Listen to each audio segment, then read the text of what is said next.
은혜 받으실 성경 말씀은 빌립보서 4장 6절 7절입니다. 아무것도 염려하지 말고 오직 모든 일에 기도와 간구로 너희 구할 것을 감사함으로 하나님께 아뢰라.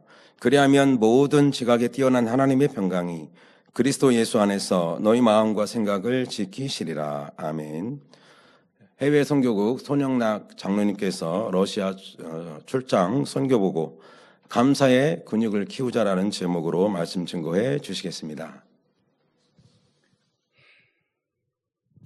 사랑하는 성도님들, 샬롬 샬롬. 예, 저는 우리 해외 선교국에서 러시아권 선교를 감당하고 있는 우리 손영락 장로입니다.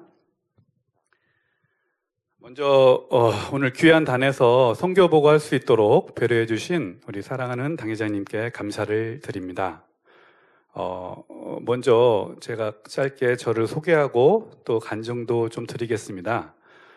러시아 이 출장 선교 보고하고 내용이 연결된 것이니까 은혜로 들어주셨으면 감사하겠습니다. 저는 제가 고등학생일 때 친구의 전도로 저희 교회를 왔는데요. 처음에 교회 왔을 때는 이렇게 말씀에 은혜 받아서 이렇게 교회를 다녔다기보다는 그냥 교회 친구들이 사랑으로 너무 이렇게 잘 대해줘갖고 그게 너무 좋아서 다녔던 것 같습니다. 이제 그러다가 이제 시간이 지나서 저에게도 주님의 은혜로 변화의 시간이 찾아왔습니다. 십자가에도 말씀을 들을 때였어요. 만세전에 감추어진 비밀, 그리고 선악과에 담겨진 비밀, 그 말씀을 들으면서 저는 이제 변화되는 시간을 갖게 되었습니다. 우리 하나님 믿는 사람이라면 누구나 가지는 궁금증이 있잖아요. 하나님께서 왜 선악과를 만드셔서 인간들에게 악을 알게 하셨을까? 이거에 대한 궁금증이 있을 텐데 우리는 이 궁금증을 십자가도 말씀을 통해서 해결을 받았습니다. 바로 우리 하나님께서 원하시는 참 자녀를 얻기 위해 하셔서 인간 경작을 계획하시고 그 선악과를 둠으로써 인간이 선과 악을 알게 하셔서 우리가 자유의지 가운데 참선과 악을 깨닫고 하나님이 원하시는 참 자녀가 되는 그런 놀라운 일을 계획하시고자 선악과를 두신 것을 깨닫게 되었죠. 그래서 저도 그 궁금증을 해결받게 되었습니다. 또 하나는 이제 만세전에 감추어진 비밀, 그 말씀을 통해서 저도 변화되게 되었는데요.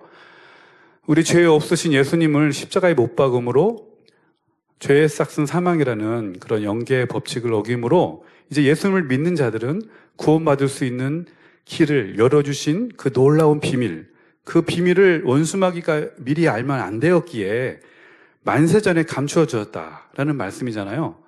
그 말씀을 아주 정확하게 표현한 성경 구절이 있죠. 고린도전서 2장 7절에서 8절 말씀입니다. 오직 비밀한 가운데 있는 하나님의 지혜를 말하는 것이니 곧 감추었던 것인데 하나님이 우리의 영광을 위하사 만세전에 미리 정하신 것이라. 이 지혜는 이 세대의 관원이 하나도 알지 못하였나니 만일 알았다면 영광의 주를 십자가에 못 박지 아니하였으리라. 아주 명쾌하게 나와 있는 성경 구절입니다. 이 세대의 관원, 원수마귀가 알았으면 예수님을 안 죽였을 거다. 그럼 우리에게 구원의 길이 없는 거잖아요.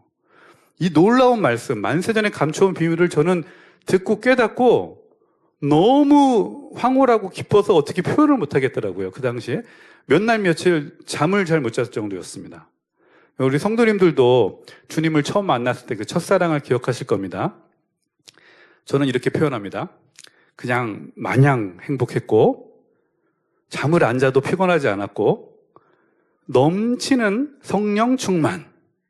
한 번 더 할게요. 그냥 마냥 행복했고 잠을 자지 않아도 피곤하지 않았고 넘치는 성령 충만. 저는 이렇게 뜨겁게 이 십자가에도 말씀을 통해서 주님을 만났고 변화가 되었습니다. 여러분도 마찬가지일 거라고 생각합니다. 예, 그렇게 저는 이제 저희 교회에서 신앙생활을 하다가 이제 러시아 유학이라는 그 길이 열리게 되었는데요. 때는 1991년 오래전인데요. 구소련이 붕괴가 되었고요. 그 다음에 91년에 우리 러시아와 한국이 수교를 하게 되었습니다. 그때부터 이제 한국과 러시아 사이에 많은 교류가 열리게 되었고요. 이제 러시아 유학이라는 길도 그때 열리게 되었습니다. 1992년쯤에 이제 제가 젊은 19살, 19살, 20살 때였는데, 이제 인생의 장래를 이제 고민할 나이잖아요. 근데 92년 그때 여름 수련회 때, 수련회가 끝나고, 이제 저도 이제 제 인생의 장래를 위해서 기도하면서 고민하고 있었던 때였습니다.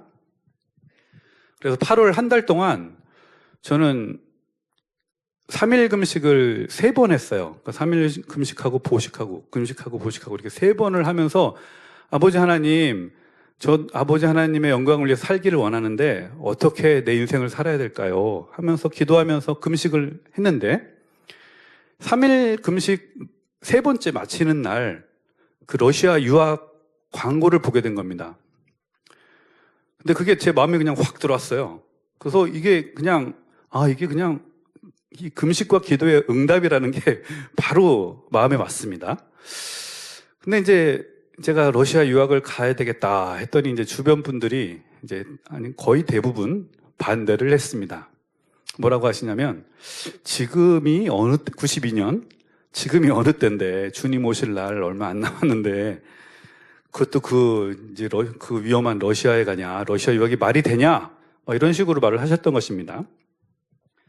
그런데 저는 이미 아버지 하나님께서 주셨다는 게 확신이 있었기 때문에 이것이 기도와 금식의 응답이라는 걸 믿었습니다. 그래서 저는 1992년 10월 28일 러시아로 가는 비행기를 탔습니다. 혹시 우리 성도님 중에는 이 날이 무슨 날인지 기억하시나요? 1992년 10월 28일. 예. 휴거의 날입니다. 휴거의 날. 그때 막 뉴스에 나고 막 많이 났었죠. 근데 저는 그날, 당일날이에요. 10월 28일 당일날 비행기를 타고 러시아로 향했습니다. 그날 밤 비행기였는데요. 제가 비행기 창가에 앉아서 창밖을 보면서 이렇게 비행기가 가고 있는데 밖에서 막 휘황찬란한 불빛들이 막 청록색 막 화려한 불빛들이 반짝반짝반짝 거리는 거예요. 그래갖고 갑자기 심장이 막 벌렁벌렁 되면서 깜짝 놀랐습니다.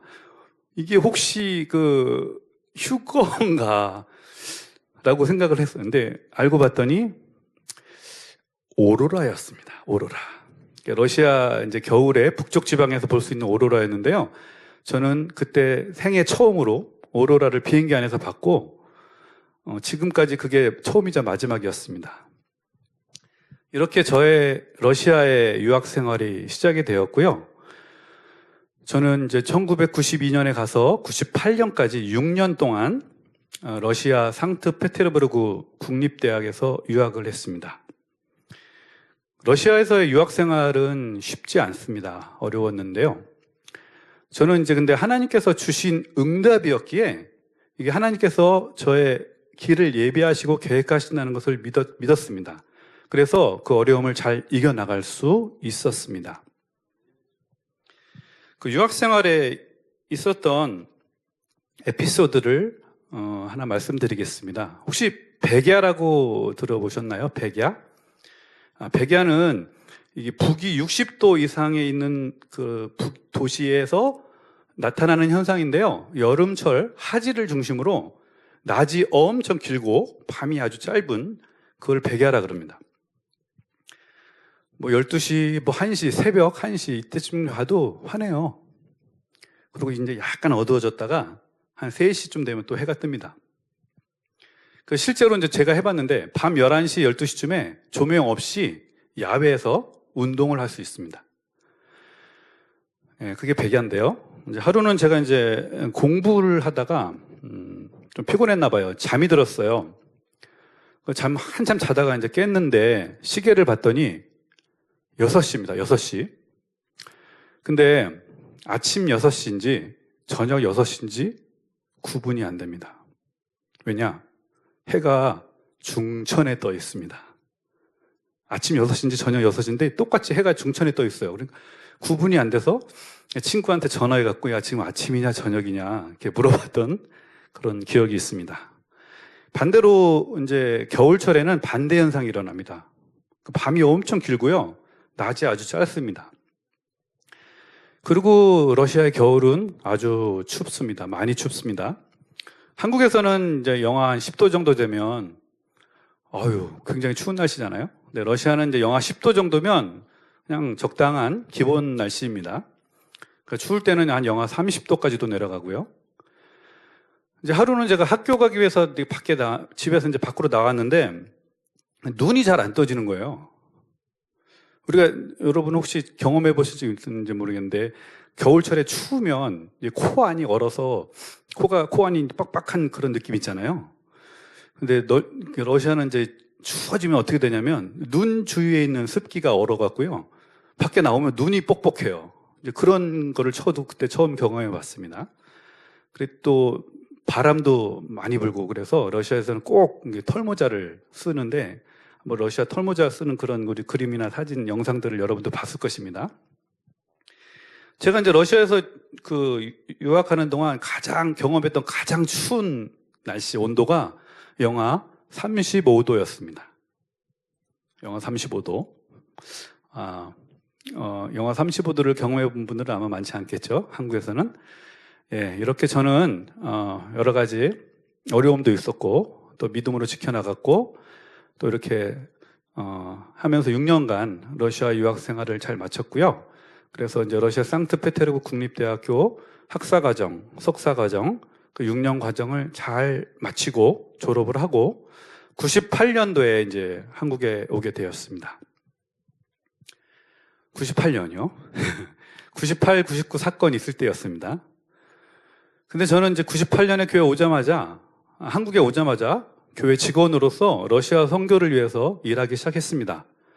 물론 그때 찬양 사역도 함께 했습니다. 이제 2000년대부터 이제 본격적으로 해외 성회가 열렸잖아요. 저는 이제 찬양팀 일원으로서 또 해외 선교국 직원으로서 2000년 우간다 성회부터 2010년 에스토니아 성회까지 모든 성회를 참석하는 그런 은혜를 받았습니다. 2003년 러시아 성회, 그다음에 2009년 이스라엘 성회, 2010년 에스토니아 성회는 제가 성회 실무자로서 가서 몇 개월 전에 미리 가서 성회를 준비했었고요. 나머지 해외 성회들은 이제 공연팀으로 참석했습니다.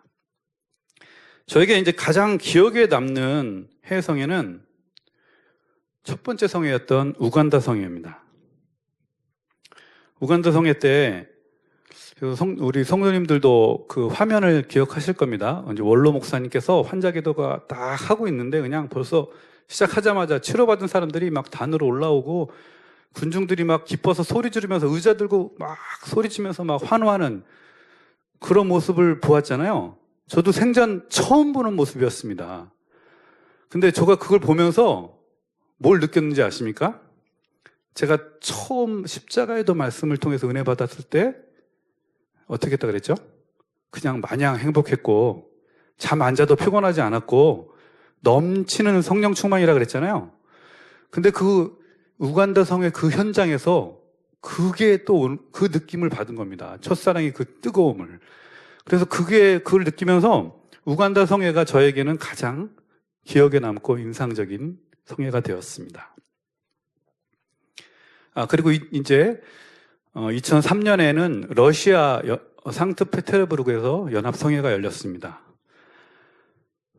그 당시에 성회가 은혜롭게 잘 마쳐진 후에 이제 러시아의 블라지미르 오시포프 목사님이 계신데 이분이 저희 성결의 복음의 은혜를 받고 본교회도 방문하면서 선교사가 되셨고 또 러시아 만민교단 총회장으로서 저희 만민과 함께 사역하면서 성결의 복음을 전하고 계시고 또한 러시아 만민교단이 발전해서 러시아 많은 지역에 나가고 있습니다. 이분이 한국에 왔을 때 가장 은혜 받은 게 뭐냐 그때 질문을 드렸더니 다니엘 철야에 참석을 해서 매일 기도하는 우리 만민교회 이것이 가장 큰 은혜라고 이분은 고백하시면서 그 당시 이제 다니엘 철야에 초청받아서 맨 앞줄에 앉았었거든요.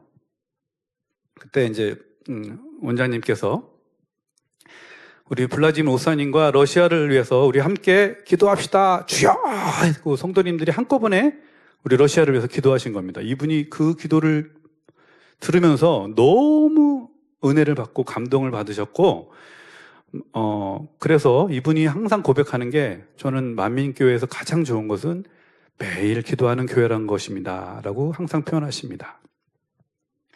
자, 이렇게 러시아 만민교단은 상트페테르부를 중심으로 서부, 중부, 남부, 뭐, 지도가 나오긴 하는데, 러시아 땅 되게 크죠. 상트페테르부라고 서쪽에 있고요. 더 왼쪽에 칼리닝그라드, 그 다음에 중간에 우랄 지역, 그 다음에 남쪽에 시베리아, 그다음에 모스크바, 그 밑에 쿠르스크, 그 러시아 남부 지역까지 지금은 저희 러시아 만민교단 소속 교회들이 그 지역에 전부 다 분포되어 있습니다. 그리고 2018년에는 감사하게도 러시아 정부 종교국에 공식으로 러시아 만민교단이 등록되는 그런 놀라운 일도 있었습니다. 예. 자, 아까 지도에서 보신 것처럼 상트페테르부를 중심으로 이 칼리닌 지역과 우랄 지역, 모스크바, 남부 여러 곳에 저희 교회들이 확장되어져서 지금 사역을 이루고 있습니다. 그리고 2012년부터 당시 교역자 회장이었던 이수지 목사님, 지금 저희 당회장님과 함께 이스라엘, 또 러시아, 우크라이나, 라트비아, 핀란드 등 러시아권 나라들 다니면서 연합 집회, 교회 집회, 목회자 세미나 등 인도하면서 그곳에 성결의 복음을 전하고 권능의 역사를 나타내는 사역을 이루어 갔습니다. 얼마나 감사한지요. 그 당시에 연결되었던 교회 목회자들, 그리고 성도님들, 자, 저희 본교회가 이제 연단의 시기를 거칠 동안에도 전혀 흔들림 없이 저희 만민과 함께하고 있습니다. 저는 이거 너무나 감사드립니다. 또 그 당시 강사하셨던 우리 당회자님께도 진심으로 감사를 드립니다. 또 당회자님께 감사드릴 게 또 있는데요. 제가 이제 그 당시에 당회자님과 다니면서 옆에서 통역을 하잖아요. 저도 그 당시에 통역을 하면서 말씀 무장이 많이 할 수 있었다는 것입니다. 이제 그 이후에 이제 제가 혼자 이제 출장을 다닐 일이 많이 생겼어요. 저는 혼자 출장을 가면 이제 혼자 뭐 출장 뭐 일정도 다 짜야 되겠지만 가서 특송도 하고 또 말씀 설교도 하고 또 기도해달라고 하면 기도도 해줘야 되고, 근데 혼자 여러 가지를 해야 되잖아요. 근데 이제 설교자분들은 아시겠지만 그냥 우리가 말씀을 알고 있는 거 하고 완전 무장돼서 설교할 만큼 되는 것은 많이 다르잖아요. 그래서 저는 이제 당회자님 말씀을 통역하면서 그렇게 말씀 무장을 할 수 있는 은혜를 받게 되었습니다. 예, 그렇게 말씀 무장에서 은혜 받았던 말씀 중에 제가 이제 해외 나가면 이제 가끔 이제 설교 요청하면 하는 말씀 중을 한 가지 예를 들어서 오늘 말씀을 드리려고 합니다. 자, 빛 가운데 행할 때 축복. 우리 성도님들은 다 아시는 말씀이죠. 자, 그리고 잠언서에 보면 잠언 8장 17절 말씀에 나를 사랑하는 자들이 나의 사랑을 입으며 나를 간절히 찾는 자가 나를 만날 것이니라 말씀이 있습니다. 가서 여러분 하나님 사랑하십니까? 물으면 대부분 예 하고 답을 하죠. 그럼 저는 이제 묻습니다. 자, 하나님을 사랑하면 여러분 하나님을 우리가 사랑하니까 하나님을 만나야 되잖아요. 근데 하나님을 만나고 싶은데 하나님을 만나려면 하나님을 간절히 찾아야 된다. 나를 간절히 찾는 자가 나를 만난다 라고 말씀하시니까 우리가 하나님을 만나려면 하나님을 간절히 찾아야 됩니다 라고 말씀하죠. 그 다음에 자, 하나님을 간절히 찾아야 되는데 그분을 찾으려면 어떻게 돼요? 그분이 어디 계신지를 알아야죠. 하나님이 어디 계신지를 알아야지 우리가 찾을 수 있을 거 아니에요? 그럼 하나님이 어디 계십니까? 물어보면 이제 막 답을 하죠. 그래서 저는 말씀드립니다. 요한일서 1장 5절 말씀. 하나님은 빛이시라. 그에게는 어두움이 조금도 없으시니라. 그럼 하나님은 빛 가운데 계십니다. 라고 말씀드립니다. 자, 하나님은 빛이시고 뒤에 뭐라고 나오냐면 어두움이 조금도 없다고 나옵니다. 그러면 우리가 하나님을 만나고 하나님과 사귀고 교제하려면 우리가 어둠이 조금이라도 있으면 하나님을 만날 수가 없잖아요.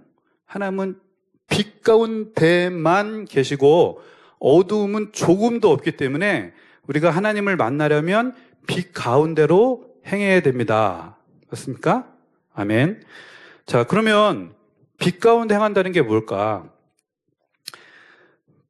영어에는 이제 walk in the light라고 나오는데요. 러시아는 하지츠 바스비에체라고 말합니다.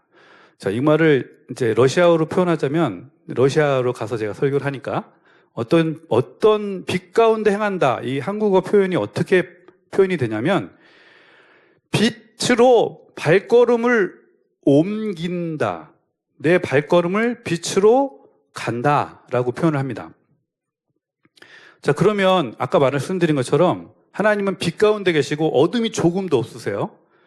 근데 나 하나님을 만나고 싶어요. 그러면은 여러분이 어두움 가운데 있으면 절대 만날 수가 없습니다.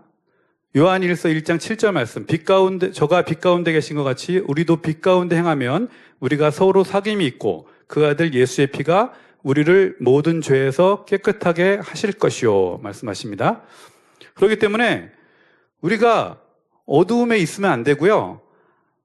아까 말씀드린 것처럼 빛 가운데 빛으로 발걸음을 한 걸음이라도 옮기는 행함, 그런 노력, 그렇게 여러분이 어둠에서 빛으로 한 걸음씩 옮기는 거, 이게 빛 가운데 행하는 시작입니다.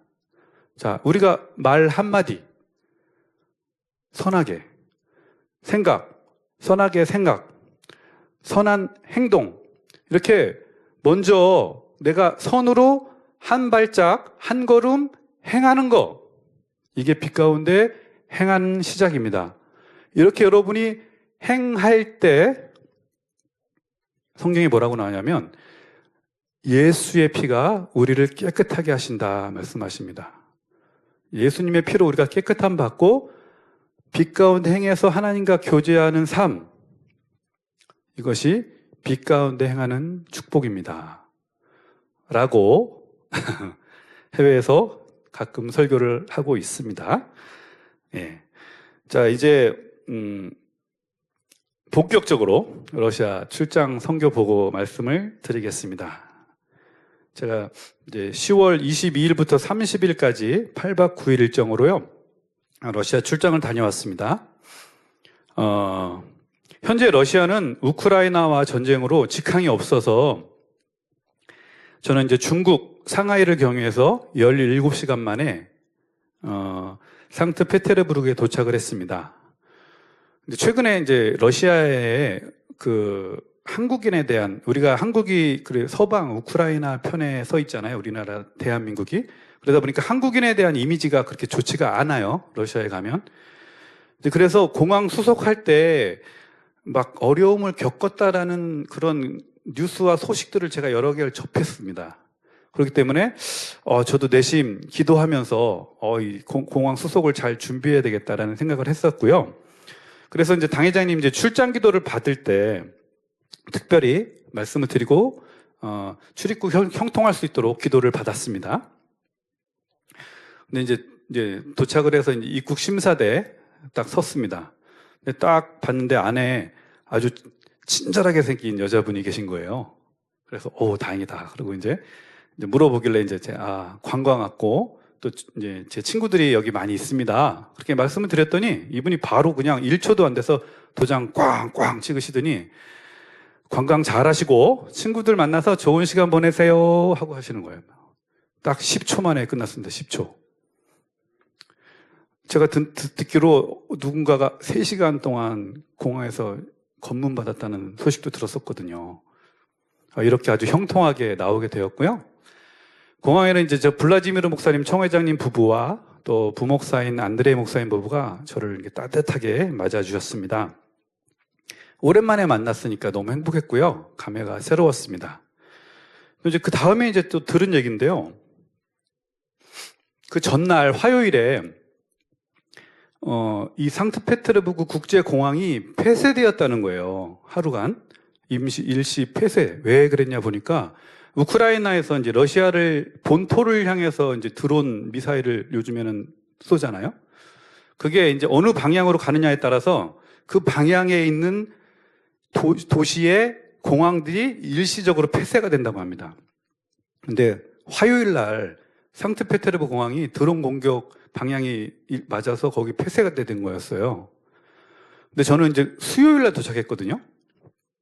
그러니까 아무 문제 없이 도착을 한 거죠. 근데 만약 제가 일정을 처음에 출발을 화요일로 잡았으면 아마 상트페테르부르크에 도착도 못하고 중국으로 돌아가기엔 너무 멀고 아마 러시아의 다른 도시에 내렸을 겁니다. 그러면 일정이 엄청 꼬였겠죠. 매우 어려운 상황이 일어날 뻔 했는데 주님의 은혜로 잘 도착했다라고 현지 분들이 저한테 전해 주셨습니다. 아멘. 예, 러시아는 아시다시피 전 세계에서 가장 큰 나라입니다. 면적이 1710만 평방킬로미터. 자, 1710만 평방킬로미터예요. 그럼 우리나라 면적은 얼마냐면요. 10만 평방킬로미터입니다. 몇 배일까요? 1710, 우리나라는 170배. 대한민국 남한의 면적의 170배 되나 큰 나라가 러시아 땅입니다. 근데 인구는 1억 5천만, 한국은 5천만. 인구는 3배밖에 안 되죠? 근데 땅은 170배. 엄청 큽니다.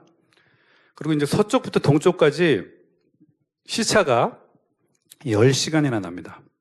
우리나라는 다 똑같잖아요. 같은 시간대에 살고 있는데 러시아는 서쪽 이상 동쪽 끝까지 10시간 차이가 납니다. 그만큼 땅이 크다는 거죠. 수도는 모스크바고요. 제가 다녀온 상트페테르부르크는 제2의 도시입니다. 참고로 상트페테르부르크는 아주 아름다운 도시입니다. 왜냐하면 그 러시아 왕조 가장 전성기였던 시기에 300년 동안 수도였습니다. 그래서 많은 궁전들, 공원들, 아름다운 그 화려함과 아주 훌륭하고요. 물론 이제 우리 천국과는 비교할 수 없죠. 그 아름다움을. 예, 화면에 영상으로도 나오고 있는데요.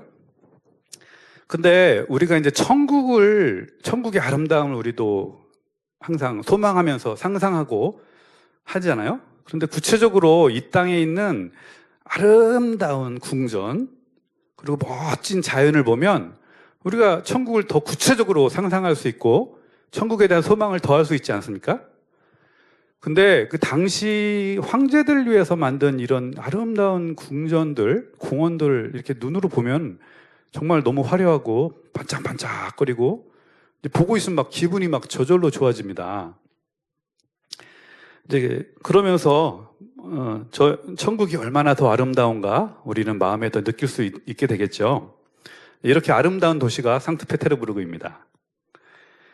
제가 도착해서 이제 다음 날에 빅토르라는 성도를 만났는데요. 이분은 이제 시베리아, 전에 한번 만민 라디오에서 한번 제가 소개시켜드린 적이 있는데, 러시아의 시베리아, 기본이 영하 30도, 추울 땐 영하 60도.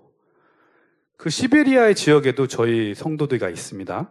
이 빅토르 성도가 은혜를 받으시고, 10여 명 정도 가족하고 이제 주변 이웃들 모여서 가정 예배를 이루어서 본교회 예배를 실시간으로 동참하고 있는 곳인데요. 제가 이제 빅토르 성도가 이제 일이 있어서 모스크바에 왔는데 제가 이제 상트페테르부르크에 출장 왔다는 소식을 듣고 거기 일정을 다 취소하고 미루고 저를 만나러 그냥 득달같이 달려왔습니다. 만나서 이제 식사하면서 이제 교제하면서 이제 구체적으로 이분의 간증을 듣게 되었는데 이분 간증이 너무 은혜로워서 제가 짧게 소개해 드리도록 하겠습니다. 빅토르 성도는 한 10년 전쯤에 이렇게 말씀 갈급하던 중에 그러니까 위성 안테나를 달아서 이제 기독교 방송을 접하게 되었는데 그때 TVN 러시아 방송에 원로 목사님 설교를 하는 모습을 보았습니다. 근데 그만 시베리아 그 강한 칼바람에 그냥 위성 안테나가 망가져 버려가지고요. 더 이상 이제 못 보다가 이제 인터넷을 설치를 하고 그때부터 이제 전에 봤던 그 분의 설교를 듣고 싶으니까 이제 인터넷 검색을 시작했습니다. 왜냐하면 당연히 원로 목사님 성함도 모르고 교회 이름도 모르잖아요. 그러니까 이제 인터넷 검색할 때 한국 목사, 한국 교회 막 나오는 영상마다 다 찾아본 거예요. 결국 찾다가 결국 원로 목사님 얼굴 나오는 설교 영상을 다시 찾았다고 합니다. 그래서 이제 이분이 너무 기쁜 나머지 이제 설교를 듣다가 이제 이분이 이재록 박사님이시고 교회가 만민중앙교회였던 것을 이제 알게 되었죠. 그 당시에 설교가 온전한 11조와 주일 성소였는데요.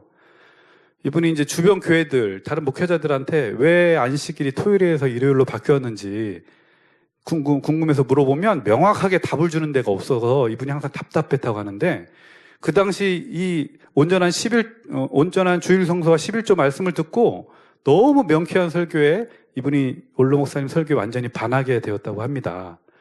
그리고 이제 건축 일을 하다가 다리를 다치는 사고를 당했었는데 원로 목사님 환자 기도를 받고 아주 신속하게 치료받는 그런 치료의 체험도 하게 되었고요. 이제 이 말씀이 너무 사모되니까 저희 이제 본교회 러시아 홈페이지에 들어와서 그 설교 원고를 다 프린터해가지고 자기도 다 읽고 가족들한테 나눠줬습니다. 이제 그 아들 아이미르 형제라고 있는데요. 그 형제가 처음에는 이제 안 읽다가 한번 읽어보더니 은혜로우니까 계속 읽은 거죠. 그래서 이제 이 빅토르 성도하고 아이미르 그 큰아들 형제는 말씀을 더 체계적으로 배워야 되겠다 해서 이제 만민국제신학교 MIS를 2년 동안 열심히 공부해서 수료를 했고요. 이제 최근 이제 러시아가 그 전쟁 중이고 제재 중이다 보니까 유튜브가 안 됩니다. 그래서 유튜브를 시청할 수가 없으니까 이 아이미르 형제는 이제 본인이 그 유튜브에 러시아판 계정이 있습니다. 루튜브라고 하거든요. 그 플랫폼에다가 계정을 만들어서 원로 목사님 설교 영상, 그리고 우리 당회자님 설교 영상, 올리바이블 영상 이걸 꾸준히 지금 업로드해서 러시아에서도 루튜브라는 그런 매체를 통해서 우리 영상 설교가 나가고 있습니다. 이렇게 이분들은 성결의 복음을 알게 되고 은혜를 받고 같은 비전으로 천국 새 예루살렘 소망을 주심에 너무 감사하고 항상 이렇게 귀한 말씀으로 인도해 주시는 당회자님께 감사의 인사를 전했습니다. 예, 그리고 이제 2017년에 이제 WCDN 러시아 컨퍼런스가 있었는데요. 그때 그 당시에 조직위원들이었던 의사분들이 지금도 저와 만남을 갖고 있고 제가 갈 때마다 이분들이 항상 저를 만나서 또 교제도 나누고 또 이제 우리 교회의 소식들을 듣기를 원하셔서 만남을 가졌고요. 이분들이 이제 당회자님과 또 WCDN 최윤석 회장님 그리고 우리 만민의 성도님들께 사랑의 안부를 전해주셨습니다. 그리고 이제 다음 날 토요일에는 목회자 모임이 있었습니다. 교단 목회자 모임. 이제 주제가 이제 온리바이블 영상이었어요. 이분들이 온리바이블 아까 말한 것처럼 유튜브가 안 되다 보니까 제가 그 영상을 받아서 용량을 좀 줄여갖고 이분들 받을 수 있도록 줄여서 각자 목사님들한테 다 보내줘요. 그럼 이분들이 그걸 받아서 이제 러시아 안에서 움직이는 SNS를 통해서 또 다 성도들한테 다 공유를 합니다. 그러면은 이제 이분 성도님들이 은혜 받았다 이렇게 막 고백을 많이 하시는데요. 요번에 이제 마침 출장 갈 때쯤에 이제 파워 프레이즈 이제 새로운 영상이 나왔잖아요. 그래서 이제 그것도 가서 소개를 했더니 너무 수준이 높고 그 음질도 너무 좋고 너무 감동적으로 인도하시는 당회장님 모습 보면서 언어는 다르지만 너무 감동이 된다 이렇게 고백하시는 것을 보게 되었고요. 이 중에 한 목사님은 온리 바이블 영상을 딱 받았을 때 이게 다른 설교자들, 다른 목회자들이 올리는 설교랑 이게 너무 질적으로 화질도 너무 좋고 영상도 너무 좋고 말씀도 너무 좋고 명료하고 하다 보니까 이게 비교가 된다 말씀하시면서 본인 그 목사님 자신도 그 설교를 자기 설교 영상을 이렇게 만들어서 성도들한테 이렇게 나눠드리고 했었는데 더 이상 그걸 안 하신대요. 당회장님 온리 바이블이 너무 좋기 때문에 그냥 그거 받아서 지금은 성도들한테 공유하고 있다고 그렇게 말씀을 하셨습니다. 자, 주일날 이제 10월 26일 날 이제 제가 거기 출장을 간 목적이죠. 바로 우리 상트페테르부르크 만민교회 창립 33주년 기념 예배였습니다. 자, 그날 예배 때 이제 우리 사랑하는 당회자님께서 창립 축하 영상 메시지를 녹화해 주셔서 그걸 틀어드렸고요. 아주 그냥 위로 은혜가 담긴 그 세례소임 소망이 담긴 그 메시지에 성도님들이 큰 은혜를 받고 박수로 환영했습니다. 그리고 저가 이제 초청받은 목회자들이 여러 명, 우리 러시아 총회자님들 여러분 계시니까 같이 있었는데요. 저희가 이제 저에게도 순서가 와서 이제 제가 이제 먼저 특송을 하고요. 그 다음에 이제 짧게 설교를 드리는데, 그때 특송은 이제 거룩하신 하나님, 호발라 지벤나 슈가스포츠, 거룩하신 하나님, 이 찬양을 먼저 드렸습니다. 한 다음에 이제 오늘의 이제 설교 주제인데요. 제가 이 말씀으로 짧게 설교를 했습니다. 뭐냐면 감사의 근육을 키우자 하는데 좀 생소하죠, 제목이. 무슨 근육을 키워, 감사의 근육이 어디 있어? 근육을 키우자라는 말씀입니다. 자, 이렇게 제가 주제를 정한 것은 제목이 조금 생소해야 기억에 남거든요. 감사의 근육을 키우자. 아마 제가 짧게 이 말씀, 무슨 말씀인지를 전달해 드리면 아마 여러분도 기억에 잘 남을 겁니다. 왜냐하면 생소하니까. 감사의 근육을 키우자. 본문 말씀은 빌립보서 4장 6절 7절 말씀입니다. 아무것도 염려하지 말고 오직 모든 일에 기도와 간구로 너희 구할 것을 감사함으로 하나님께 아뢰라. 그리하면 모든 지각에 뛰어난 하나님의 평강이 그리스도 예수 안에서 너희 마음과 생각을 지키시리라 라는 말씀입니다. 자, 근육을 키우려면 어떻게 되죠? 근육이 그냥 쉽게 생기지 않습니다. 우리가 훈련을 해야 되죠. 어떨 때는 고통이 달라요. 근육통. 근육을 키우려면 훈련을 많이 해야 됩니다. 이제 코로나 시절에 제가 이제 운동을 못 하다 보니까 좀 답답해 하다가 재밌는 운동을 하나 찾았어요. 자전거예요, 자전거. 자전거를 타고 나갔는데 너무 재밌더라고요. 그래서 우연히 알게 된 건데 우리나라 전국에 자전거 도로가 너무 잘 돼 있는 거예요. 특별히 한강에도, 서울도 너무 잘 돼 있고 또 자전거 도로 주변에 경치가 강변으로 이렇게 잘 돼 있어갖고 너무 좋아요. 그래서 자전거 운동을 하면서 힐링도 이제 많이 받았었는데요. 자전거를 타보신 분은 아시겠지만 처음에 한 10km만 타면 다리도 물론 아프지만 엉덩이가 심합니다. 엉덩이 아픔, 안장통이라고 하는데요. 이게 너무 아프니까 처음에는 한 10km 타고 나면 이제 며칠간 아픕니다. 근데 이제 계속 훈련하는 거죠. 20km, 30km. 지금은요, 100km를 타도 제 엉덩이가 안 아픕니다. 다리도 안 아픕니다. 왜냐면 훈련이 됐으니까. 그만큼 다리에 근육이 생겼다는 거잖아요. 제가 제 최고 기록, 하루 탄 최고 기록은 220km입니다. 하루에 220km. 이건 어디서 어디까지냐? 광명 저희 집에서 충청북도 충주까지 갔습니다. 하루에 220km를 탄 적이 있습니다. 자, 근육을 늘리고 건강해지려면 우리가 훈련을 하고 노력을 해야 됩니다. 그렇죠? 근데 감사도 마찬가지입니다.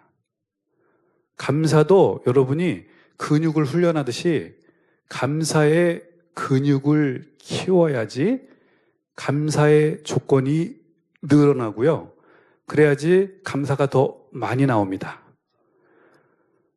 우리가 하나님께도 감사할 뿐만 아니라 우리 여러분 주변에 있는 사람들한테도 마찬가지입니다. 항상 감사하시는 겁니다. 제가 은혜 받은 분이 한 분 계세요. 김진홍 장로님입니다. 김진홍 장로님은 그냥 이제 가끔 이제 해외 손님 오면 저랑 같이 만나서 해외 손님들이랑 같이 일정을 진행하시는데 이분은 만날 때마다 아버지 감사합니다. 차에 타도 아버지 감사합니다. 누구 만나도 아버지 감사합니다. 뭐 하고 시작을 하세요. 입에 배셨어요. 그래서 저도 그거에 은혜를 받았습니다. 왜냐? 근육을 키워야 돼. 훈련을 해야 되잖아요. 감사의 조건을 계속 하려면 그럼 나도 입에 배어야 되겠다.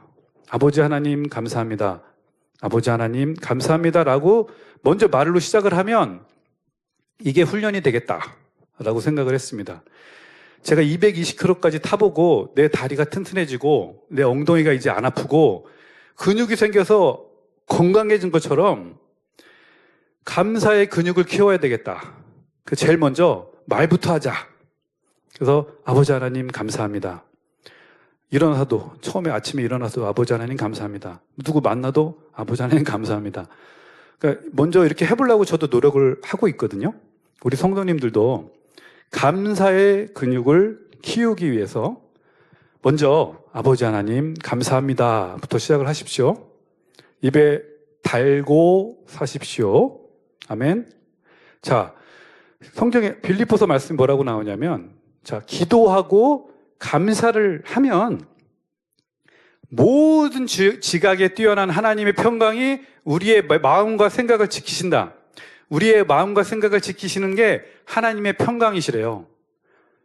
자, 우리가 감사의 근육을 키우면 우리 마음과 생각을 하나님이 지키시는데 평강을 주십니다.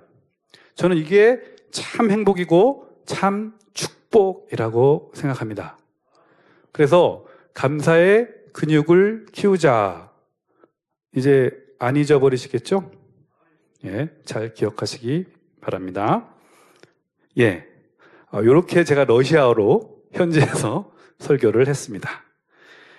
예, 자, 이번 러시아 선교 출장을 통해서 우리 러시아 교회들과 또 목회자들이 든든히 서서 우리 만민과 함께 성결의 복음을 전하는 사역을 지금도 잘 이루어가는 모습을 보면서 많이 행복했고요.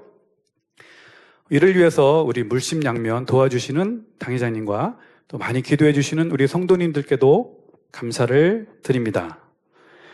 자, 우리는 당회장님을 필두로 우리 모두 성결의 복음과 권능의 사역을 전 세계에 증거하는 이 사역에 함께 해야 할 것이며 이 일을 통해서 하나님께 영광 돌리는 우리 모든 삶이 되시기를 주님의 이름으로 기원드립니다. 예, 오늘 말씀을 여기까지 마무리하고요. 우리 말씀 생각하시면서 함께 기도하도록 하겠습니다. 사랑의 아버지 하나님 감사합니다. 아버지께서 주신 은혜 가운데 귀한 러시아 선교 출장 보고 드렸습니다. 아버지께서 함께 하셔서 저희 만민재단을 통해 세우시고 역사하신 이 만민의 성결의 복음과 권능의 역사를 증거하는 이 섭리와 사역들을 아름답게 이루어갈 수 있도록 함께 하심에 감사를 드립니다. 아버지 하나님께서 이끌어 주시고 놀라운 섭리 가운데 함께 주시옵소서. 감사드립니다. 우리 구주 예수 그리스도의 이름으로 기도하옵나이다. 아멘.